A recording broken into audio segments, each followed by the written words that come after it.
देवताओं में गणेश क्यों श्रेष्ठ है, आइए इसके बारे में जानते हैं। भगवान शिव कथा और लीला का एक उत्कृष्ट उदाहरण भगवान शंकर के दो पुत्र थे, एक गणेश और दूसरा स्वामी कार्तिकेय।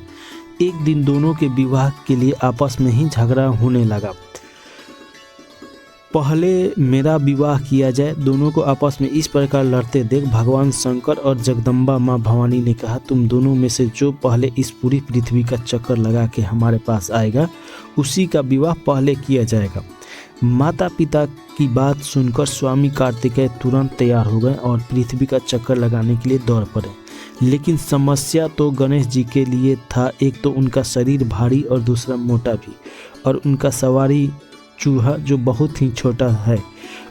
उनके लिए विश्व भ्रमण करना असंभव था। ऐसी स्थिति में गणेश जी के लिए तो यह कार्य बड़ा ही कठिन हो जाता। शरीर भले ही स्थूल था लेकिन बुद्धि अनंत सूक्ष्म और विलासित थी।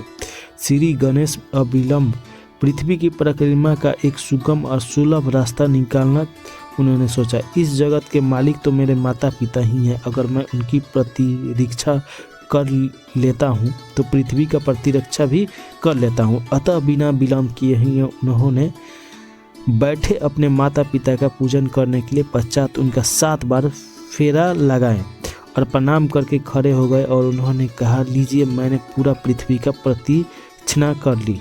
उसके बाद माता पिता उनके इस कार्य से प्रसन्न हुए और गणेश जी का विवाह रीति सीधी कन्याओं के साथ कर दिया गया। उनके इस विलक्षणता प्रतिभा को देखकर सारे देवी देवताओं ने उन्हें वर और आशीर्वाद दिए कि इस प्रकार देवताओं में ही श्री गणेश सबसे श्रेष्ठ माने जाएंगे।